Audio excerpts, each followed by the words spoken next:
Assalamualaikum warahmatullahi wabarakatuh. Waalaikumsalam warahmatullahi wabarakatuh.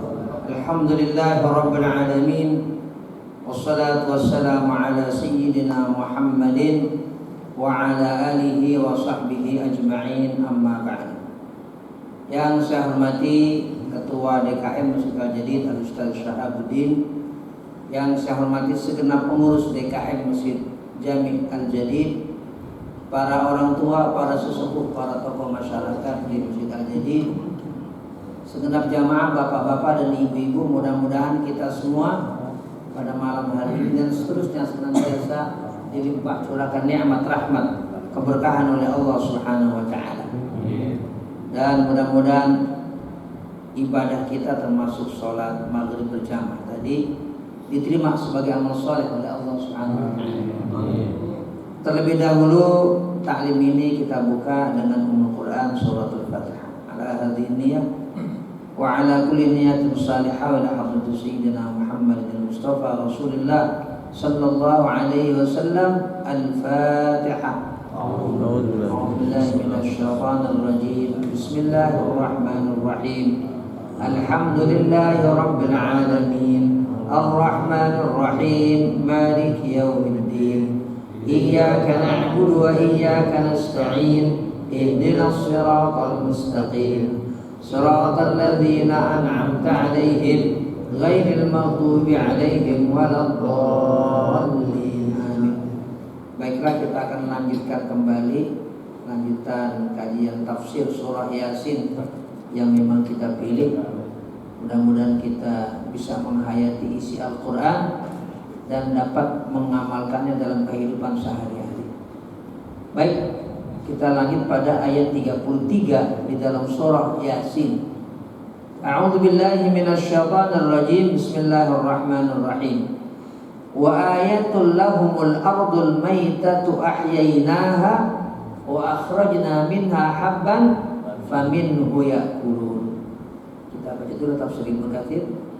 Wa ayatul lahum, dan salah satu tanda kebesaran Allah Subhanahu wa taala buat mereka, kita semua kaum muslimin dan juga semua hamba Allah Subhanahu wa taala, disebutkan di dalam tafsir Ibnu Katsir. Ayat ini adalah dilalatun lahum ala wujudis shani' wa qudratihi tammah wa ihya'ihi al-mauta. Maksud Allah Subhanahu wa taala seperti dijelaskan di dalam tafsir Ibnu Katsir, ayat ini adalah dilalatul lahum, sebagai satu dalil, bukti buat manusia ala wujudis shani', atas wujud atau adanya shani', pencipta Allah Subhanahu wa taala, wa qudratihi tammati, dan kemahakuasaan Allah Subhanahu wa taala yang sempurna, wa ihya'il mauta, dan kemahakuasaan Allah ihya, menghidupkan, al mauta yang mati. Penjelasannya adalah dari tanda kebesaran Allah Subhanahu wa taala al ardul maitah, tanah yang mati. Ai idza kanat maitatan hamidatan la syai'a fiha minan nabat. Maksud al-ardul maitah dalam ayat 33 ini adalah tanah yang gersang, yang tidak ada pohon sama sekali. Ya. Dianggap itu tanah yang mati. Fa idza anzalallahu ta'ala 'alaiha al-ma'a ihtazzat warabat wa ambatat min kulli zaujin bahij. Dan ketika Allah berkenan menurunkan hujan, kemudian membasahi tanah tadi, Allah menumbuhkan, ya, dari tanah yang tadi gersang beragam tumbuhan yang kemudian juga hasilnya bisa dirasakan oleh manusia. Itu yang dimaksud dengan ahyainaha, kami hidupkan itu tanah yang tadinya gersang, Allah turunkan hujan, hidup semua. Wa akhrajna minha habba, dan Allah keluarkan dari tanah tadi habba, biji, benih. Kemudian dari benih, dari tunas tadi Allah tumbuhkan. Faminhu yakulun, dan dari hasilnya kita makan, kita konsumsi. Nah, ini salah satu tanda kebesaran Allah Subhanahu wa taala. Bapak Ibu yang dimuliakan oleh Allah Subhanahu wa taala, jangankan orang yang tidak beriman kepada Allah Subhanahu wa taala. Kita saja yang muslim seringkali melihat ada tanah mati, turun hujan, kemudian tumbuhan muncul. Kita anggap itu biasa aja. Emang biji kita tanam, misalnya biji jambu atau biji apa, duren atau biji apa lah, kita tanam, kita kasih pupuk, ya tumbuhlah, kata kita gitu, tumbuhlah. Jadi kita nggak pernah mengaitkan bahwa itu adalah atas kemahabesaran Allah Subhanahu wa taala. Kita sering anggap itu biasa aja udah. Coba. Itu biji, ya memang ditanam, ada pupuknya bagus, tumbuhlah. Maka sering kita ngomong, ya pasti tumbuh. Jadi kita itu hanya menganggap itu kebiasaan. Kemudian kita tambahkan lagi, oh itu karena tanahnya gembur, kemudian dikasih pupuk, tumbuh. Lah, kita tidak pernah tersadarkan bahwasanya itu semua terjadi tidak semata karena itu. Itu semata terjadi, biji bisa terbelah, kemudian tumbuh tunas, kemudian tumbuh menjadi pertama batang kecil. Itu semua terjadi atas kemahabesaran Allah Subhanahu wa taala. Bukan karena ada pupuk. Itu asbab saja. Jika Allah tidak berkehendak, enggak tumbuh itu. Ya, nah ini penting buat kita semua, terus buat saya. Jadi kita melihat kehidupan ini semua atas dasar kemahabesaran Allah Subhanahu wa taala. Kalau kita seorang muslim melihat kejadian ini hanya sebatas kebiasaan, ayat ini buat apa? Kita baca surah Yasin. Wa ayatul lahumul ardul maitatu ahyainaha fa akhrajna minha habban faminhu yakulun. Padahal Allah sudah menyatakan bahwa itu yang tumbuh ya adalah atas semata kemahabesaran Allah Subhanahu wa taala, dan sebagai ayat. Ayat itu kan tanda kebesaran Allah. Ayat itu artinya tanda kebesaran Allah Subhanahu wa taala. Yang kita lihat, oh itu padi kalau kita tanam udah tumbuh, kasih aja pupuk tumbuh dah. Mana kita sebagai muslim melihat itu sebagai kemahabesaran Allah Subhanahu wa ta'ala, sehingga kalau kita mengkonsumsinya, kita makan baca bismillah, ini kemahabesaran Allah Subhanahu wa ta'ala. Ini nasi satu butir, nggak bisa kita bikinnya, ya nggak bisa, dan bukan petani yang bikin. Ini atas izin Allah Subhanahu wa ta'ala. Ya, satu bulir padi ditanam oleh petani, disebar, kemudian tumbuh benih, kemudian ditaruh di sawah, ya tumbuh. Jadi bukan satu persyaratan mutlak. Kalau dikasih A, B, C, dikasih ya ore dan sebagainya, oh langsung tumbuh, enggak. Betapa banyak yang udah tumbuh kemudian dimakan worm, dimakan hama, enggak jadi. Nah, karena itu kita melihat sesuatu itu, di sana ada kemahabesaran Allah Subhanahu wa ta'ala. Ini penting buat saya dan juga buat kita semuanya. Wa ja'alna fiha jannatin min nakhilin wa a'nabin wa fajjarna fiha minal 'uyun.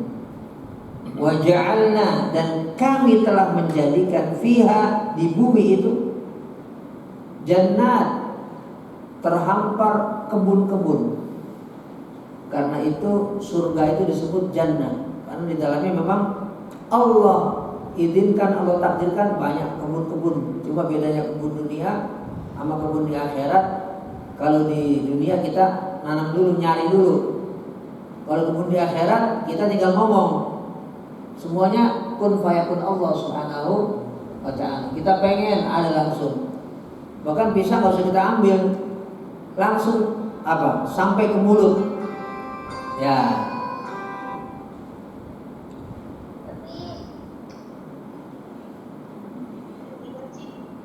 Tapi ngaji dulu, ngajarin nak. Ya. Iya.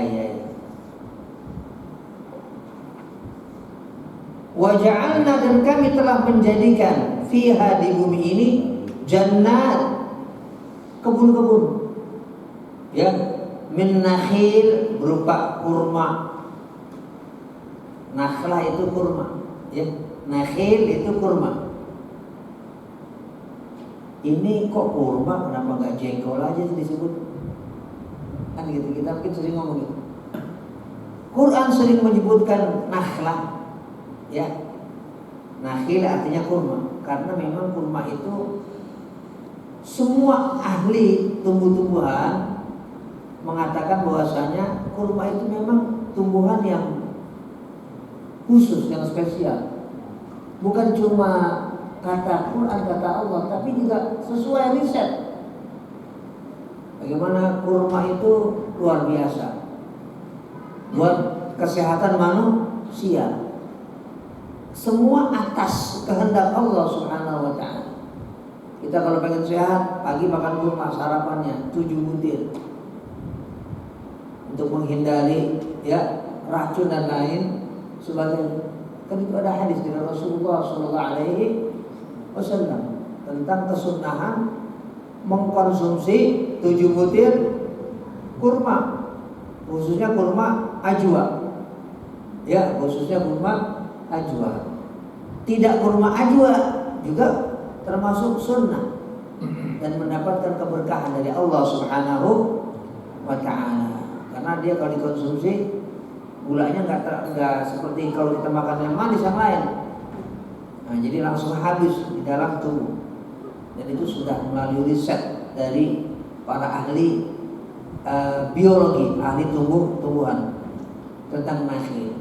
Jadi jangan kita persepsikan, wah ini kok kurma, nggak ada tumbuhan lain disebut tumbuhan Indonesia, ya, karena kurma memang punya khasiat yang tersendiri. Wa'anam, ya, dan Allah Subhanahu wa ta'ala menciptakan di bumi ini a'nab, anggur.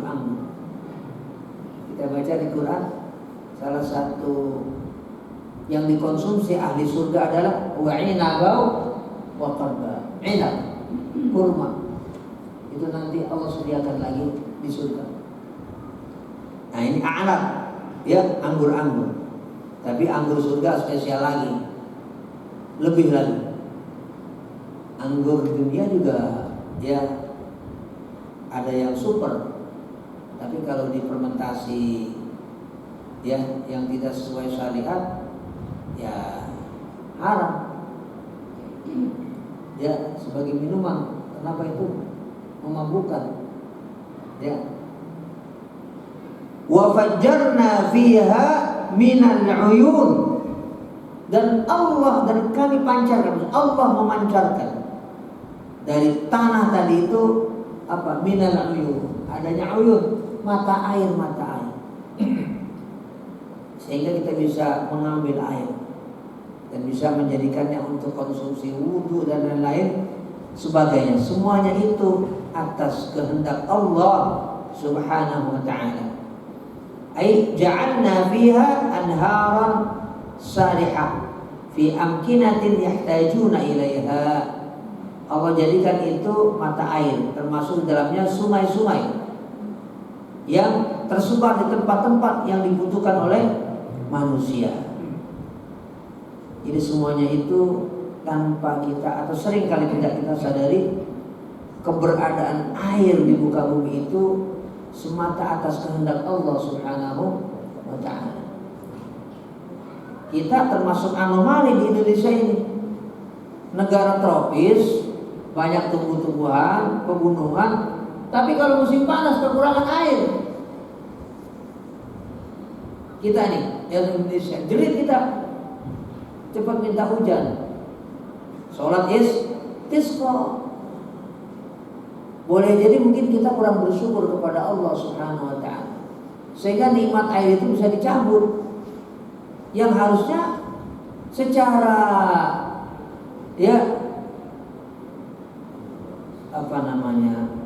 geografis, negara ini termasuk Pulau Jawa penuh dengan air.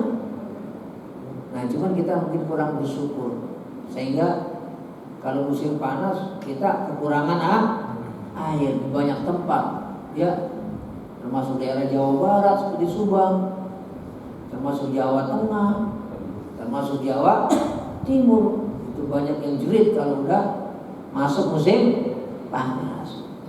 Ya, mudah-mudahan dengan kita selalu bersyukur kepada Allah Subhanahu wa ta'ala, air ini selalu diberikan oleh Allah Subhanahu wa ta'ala kepada kita, sehingga musim panas kita tidak kekurangan air. Jadi jangan lupa kita bersyukur atas nikmat air di Kota Bekasi ini, sehingga kita bisa menikmati air itu yang kita gunakan untuk beragam aktivitas dan juga kegiatan. Liyakulu min samarihi. Dari air tadi Allah tumbuhkan tanaman, kemudian ada samar, ada hasilnya, ada buahnya. Kita nikmati, kita makan. Nah, cuma seringkali kita menikmati makanan yang berasal dari tanaman di muka bumi ini, lupa bersyukur. Makan ini, makan itu, makan jeruk, makan ini, lupa. Kita anggap ini kebiasaan aja, udah petani tanam kita beli selesai. Lupa kita, ini nikmat Allah. Kita betul yang beli kita, tapi ini adalah nikmat Allah dari hasil bumi tadi. Manisnya kita nikmati, padahal di dalam tanah tuh nggak ada gula. Kita makan durian, montong yang manis. Dari mana tuh manisnya? Itu semuanya atas kehendak Allah Subhanahu wa ta'ala. Nah, ini harus kita jadikan ibrah ketika membaca ayat ini. Bahwasanya semuanya itu Allah, nikmat Allah Subhanahu wa ta'ala. Wa ma'amilat su'aidihim, dan apa yang kedua tangan kita lakukan. Kita semuanya bisa beraktivitas, bergerak, semua atas rahmat Allah Subhanahu wa ta'ala. Coba orang yang sudah stroke baru tahu betapa berharganya itu gerakan tangan sama kaki. Kan orang stroke macam-macam. Ada yang stroke nggak bisa ngomong. Jadi orang kalau dikasih ujian baru tahu betapa berharganya itu nikmat Allah Subhanahu wa ta'ala untuk ngomong. Betapa berharganya itu gerakan tangan kita. Nah, makanya yang sakit kita doain biar sembuh. Kita yang tidak sakit itu bersyukur kepada Allah Subhanahu wa ta'ala. Nikmat bergerak ini luar biasa. Jari jemari kita bisa bergerak, ya Allah. Tangan kita, kaki kita. Satu aja tuh, ada yang tidak berfungsi. Udah kayak apa kita itu kekurangannya. Megang aja susah. Padahal cuma satu jari, jadi tengah aja, cantengan misalnya. Sesabur gimana? Kita udah sulitnya bagaimana kita megang itu. Padahal cuma kelingking doang. Tapi kita kesusahan gara-gara satu jari ada yang kena ini atau terluka dan sebagainya. Nah, makanya ini wa ma'amilat su'ailihim, tangan kita ini amilat, bergerak, beraktivitas. Wajib kita syukuri kepada Allah Subhanahu wa ta'ala. Makanya ayat 35 itu isinya adalah, dan kalimatnya ada, afala yashkurun. Apakah mereka enggak bersyukur? Itu ayat 35 akhirnya, afala yashkurun. Apakah mereka tidak bersyukur kepada Allah Subhanahu wa ta'ala? La in syakartum la azidannakum wa la in kafartum inna 'adzabi la syadid. Subhanalladzi khalaqal azwaja. Maha suci Allah Subhanahu wa ta'ala. Alladzi khalaqal azwaja, yang telah menciptakan al-azwaj, serba berpasangan. Kullaha, semuanya. Semua yang diciptakan oleh Allah Subhanahu wa ta'ala itu serba berpasangan semuanya. Termasuk kita sebagai manusia, termasuk tumbuhan, termasuk benda-benda yang ada di langit, di angkasa luar, di galaksi dengan sangat luasnya. Semuanya Allah Subhanahu wa ta'ala ciptakan al-azwaj, serba pasangan. Kullaha, semua. Termasuk firman Allah Subhanahu wa ta'ala, mimma tumbitul ardu. Apa yang Allah tumbuhkan dari bumi ini juga semuanya berpasangan. Semuanya diciptakan oleh Allah Subhanahu wa ta'ala berpasang-pasangan. Dan berpasang-pasangan itu adalah rahmat Allah Subhanahu wa ta'ala untuk manusia.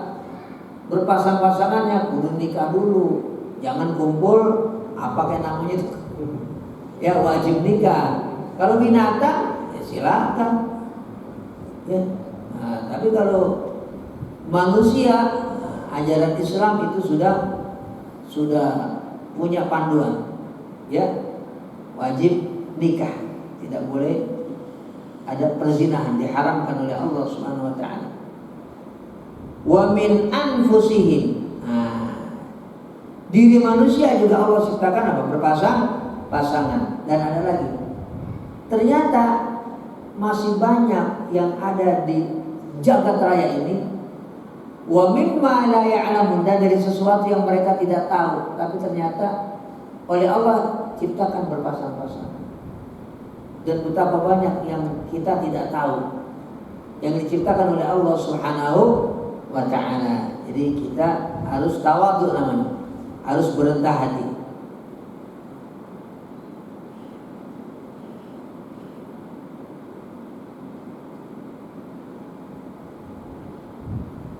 Wa ayatul lahum. Ada lagi tanda kebesaran Allah Subhanahu wa ta'ala buat manusia. Al-lail, malam. Naslahu minhun nahar, yang kami pergantikan dari malam tadi an-nahar, siang. Maksud Allah Subhanahu wa ta'ala, siang dan keberadaan siang serta keberadaan malam itu bagian dari kemahabesaran Allah Subhanahu wa ta'ala. Siang tiba-tiba malam, fa idzahum mudlimun, tiba-tiba mereka berada di dalam kegelapan. Jadi pergantian waktu ini, termasuk pergantian siang, pergantian malam, itu semuanya atas kemahabesaran Allah Subhanahu wa ta'ala, dan punya fungsi tersendiri. Wa ja'alna al-laila libasa wa ja'alna an-nahara ma'asha. Allah jadikan siang ini ma'asha, tempat kita cari kehidupan. Kalau bahasa orang Betawi, tempat kita gawe. Tapi malam Allah jadikan tempat istirahat. Tapi manusia sekarang terbalik. Kenapa? Ada shift 3. Ya, kita semuanya tahu bahwasanya orang yang begadang malam untuk kerja ya, atau untuk yang lain kemudian dia harus mengganti malam itu dengan tidur siang. Artinya dari mulai pagi sampai siang. Kenapa? Baru pulang kerja shift malam. Akhirnya apa? Kan belum tidur kan? Tidur pagi itu, bangun tar siang. Semua ahli sepakat bahwa itu tidak pernah bisa tergantikan. Tidur siang itu nggak bisa gantiin tidur malam. Semua ahli tahu, semua ahli sepakat. Nah, artinya apa? Ini ada satu kesalahan manusia yang sengaja dibuat. Kenapa? Karena serakahnya yang pemilik pabrik perusahaan itu biar terus maju bahkan terus, sehingga orang-orang dipaksa untuk kerja malam shift 3. Padahal kalau secara kesehatan sehat nggak tuh? Nggak sehat. Mana ada para ahli, apa dokter atau siapa lah yang mengatakan begadang itu begadang itu sesuatu yang sehat? Nggak ada. Semua tahu kita tidur malam itu ya kita mengeluarkan, Allah takdirkan mengeluarkan toksin semua. Yang nggak bisa digantikan dengan tidur pagi, bangun siang. Nah ini gimana nih caranya? Biar kita membuat tatanan hidup kita sesuai sunnatullah yang kita baca dalam Quran dan dalam sunnah Rasulullah SAW, dan sesuai juga dengan pakem kesehatan dari para ahli. Karena Allah sudah menggariskan, yang digariskan oleh Allah itu semua sepakat baik semua, ya sesuai analisa dari para ahli. Siang untuk ya ma'ash kehidupan, malam untuk istirahat. Wasyamsu tajri li mustaqarril laha. Matahari itu tajri, asal kata tajri itu lari. Ya, maksudnya tajri di sini adalah berputar. Kok tajri lari? Lari kan kencang. Artinya perputaran matahari itu cepat. Cuma ya kita tidak menyadari itu. Dia berlari, berputar maksudnya. Matahari itu berputar di mana? Lil mustaqarril laha. Sesuai porosnya, mustaqar. Tempat dia berada. Istilah sekarang namanya rotasi, itu ada tempatnya. Semua benda langit, Bu, dan semua kita itu berputar, nggak asal muter. Bulankah, mataharikah, bumikah, semua berputar limustaqarrillah, termasuk matahari. Sesuai tempat berputarnya. Tempat dia sudah ditentukan oleh Allah Subhanahu wa taala. Dzalika taqdirul azizil alim. Itu adalah takdir Allah Subhanahu wa taala. Ketentuan Allah Subhanahu wa taala yang maha aziz, yang maha perkasa. Karena nggak pernah ada yang bisa menciptakan matahari kecuali Allah Subhanahu wa taala. Kan Cina tuh bikin tuh matahari buatan ya Pak. Cina bikin matahari buatan. Tapi ya punya keterbatasan. Matahari gedenya kata para ahli itu gedenya 1 juta kali gede bumi, kata para ahli. Gimana bisa manusia menandingi apa yang diciptakan oleh Allah Subhanahu wa taala?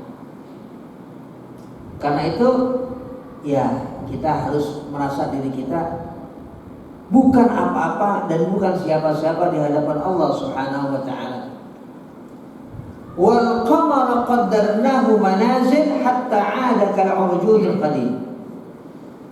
Bulan juga Allah sudah takdirkan, Allah sudah tentukan manazil, tempatnya, rumahnya, singgahnya di mana, ditentukan oleh Allah Subhanahu wa taala. La syamsu yanbaghi laha an tudrikal qamara. Enggak boleh bulan itu kok mendahului, enggak boleh asyams matahari itu mendahului bulan. Wal lailu sabiqun nahar. Dan juga malam enggak boleh ngedahuluin siang. Matahari enggak boleh ngedahuluin bulan, bulan juga enggak boleh ngedahuluin matahari. Ya. Malam enggak boleh sabiqun nahar, mendahulukan siang, siang juga nggak boleh mendahulukan malam. Semuanya sudah atas ketentuan yang pas dari Allah Subhanahu wa taala. Nggak pernah berantakan itu yang namanya ya siang malam ini, ya. Maksudnya untuk menunjukkan bahwasanya yang Maha Pencipta itu adalah Al-Ahad, hanya satu. Nggak dua, nggak tiga dan seterusnya. Kalau Tuhan itu banyak, nanti Tuhan sulit. Besok Tuhan yang satu lagi bilang gantian lah, kan bisa gitu. Ada kompromi, harus ada kompromi. Kalau Tuhan banyak, harus ada kompromi. Matahari mau diputar kayak begini kata Tuhan, oh no. Yang Tuhan lain lagi, oh jangan begini ya. Kacau udah kehidupan kita, hancur. Ya, makanya Allah berfirman, "Lau kana fihi ma'alihatun illallah la fasadata."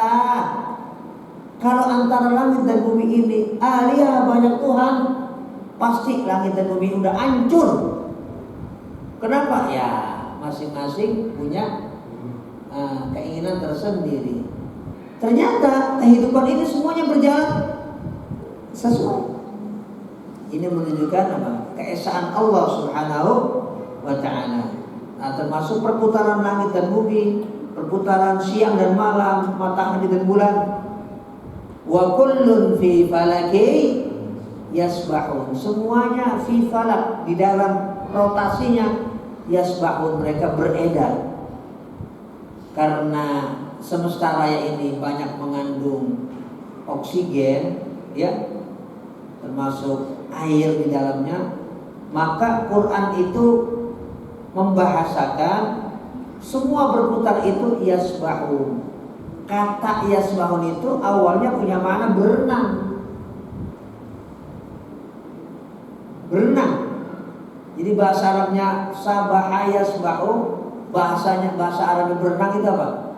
Sabaha yasbahu. Ini yasbahu berenang karena ini isi air.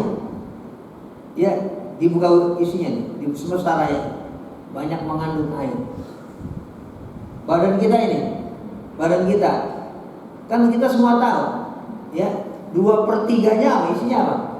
Air. Sesaburin bahasa air itu apa sih? Apa bahasanya? Kan ada CO2 apa segala macam apa. Kalau air itu bahasanya apa? Hidrogen. Hidrogen ya. Mengandung hidrogen ya. Mengandung air itu bahasa ilmiahnya air ya. Hidrogen. Dan itu semua sudah diketahui dalam analisa ilmiah. Wa kullun fi falaki yasbahun. Bumi isinya apa? 2/3-nya air. Bumi ini bukan daratan isinya, 2/3 air. Badan kita air. Ternyata semesta raya juga isinya mengandung air. Maka disebut dalam Quran, wa kullun fi falaki yasbahun. Wa ayatul lahum anna hamalna dzurriyyatahum fil fulkil mashhun. Salah satu tanda kebesaran Allah Subhanahu wa taala adalah bahwa kami bawa dzurriyyatahum, anak cucu manusia itu di mana? Fil fulkil mashhun. Di kapal maksudnya kapal laut. Al-mashhun yang isinya banyak. Yang isinya mashhun penuh. Maksudnya ketika manusia ini, ya, ayat ini bicara tentang kapal yang dibuat oleh Nabiullah Nuh. Jadi kalau kita membaca antropologi budaya, kita baca ayat ini.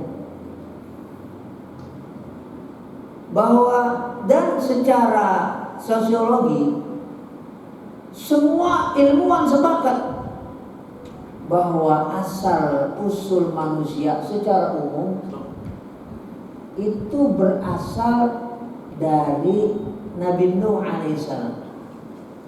Kita ini semua tahu, ya, Nabi Nuh punya kapal. Kemudian di situ yang menjadi cikal bakal manusia termasuk binatang, ya, masuk semuanya. Itu yang dimaksud wa ayatul lahum anna hamalna dzurriyyatahum fil fulkil mashhun. Itu tanda kebesaran Allah Subhanahu wa taala. Dan kita semua tahu ketika belajar atau membaca buku bahwa Nabi Nuh itu punya 3 anak yang menjadi cikal bakal ras yang ada di muka bumi ini. Ada Ham, ada Sam, ada Yafith. Makanya ada namanya bangsa Smith. yang menurunkan banyak ras yang ada di bumi ini. Dan itu semuanya disepakati oleh para ilmuwan tentang asal usul bangsa-bangsa yang ada di muka bumi ini. Berasal dari 3 orang, Sam, Ham, Yafit. Ya, ada orang Afrika, ada orang bule, ada orang Cina, ya, ada orang Arab, atau ada ras India. Itu semuanya kita baca sepakat. Nah, ternyata kita baca Quran, oh, ayatnya di sini. Wa ayatul lahum anna hamalna dzurriyyatahum fil fulkil mashhur.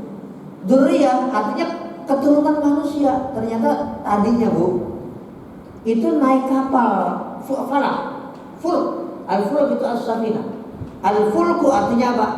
As-safinah, kapal yang berisi muatan. Al-mashhun, yang muatannya manusia, ada binatang, semua dimuat itu. Ya, dan sekarang sedang teliti ini adanya di mana? Masih diperdebatkan. Ada ilmuwan mengatakan bahwa perahu Nabi Nuh adanya di mana? Di gunung, di Bukit Ararat yang sekarang